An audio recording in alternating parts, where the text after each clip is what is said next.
અમે તો નવી એક્ટિવા લઈ લીધી. હાય ગાઈસ, તો કેમ છો બધા? સવારના ઉઠી અને ચાય નાસ્તો કરી લીધો અને સવારના પોરમાં છે ને કે ઝેરોક્સવાળાની દુકાને ગયા, નવમાંથી ઝેરોક્સ કઢાવી અને છે ને અમે પહોંચી ગયા ઇન્ડિયન ગેસવાળામાં. અને પછી ઓમાં છે ને અંદર ગયા અને પછી છે ને કે ચોપડીનું બધું કેટલું બધું કરાવવાનું હતું એ બધું કરાવી અને અમે પછી ગયા બેંકે અને બેંકમાં કેટલું બધું કામ હતું એ બધું પતાવી લીધું.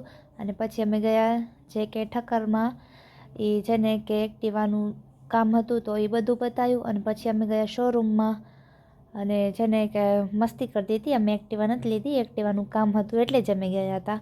અને પછી છે ને કે અમે ગયા બીજી બેંકમાં અને ઓમાંથી છે ને કે બધું કામ બામ પતી ગયું. અને પછી છે ને કે અમે ગયા નાસ્તો કરવા, તો અમે છે ને જીતુ સેન્ડવિચવાળા કને ગયા અને છે ને સેન્ડવિચ ખાધા. અને પછી છે ને કે વરી બેંકમાં ગયા અમે તો. અને પછી છે ને કે પાર્સલ બી કરાયા હતા સેન્ડવિચ, તો ઘરે આવીને બી ફરી સેન્ડવિચ ખાઈ લીધા. અને મારા આવા જ જૂન શોર્ટ્સ માટે મારી ચેનલને લાઇક કરો, શેર કરો, સબસ્ક્રાઈબ કરો અને બેલ આઇકન દબાવવાનું તો ભૂલતા જ નહીં. જય દાદા પરશુરામ, હેન્સી રાજગોર બોલે ડાર્લિંગ.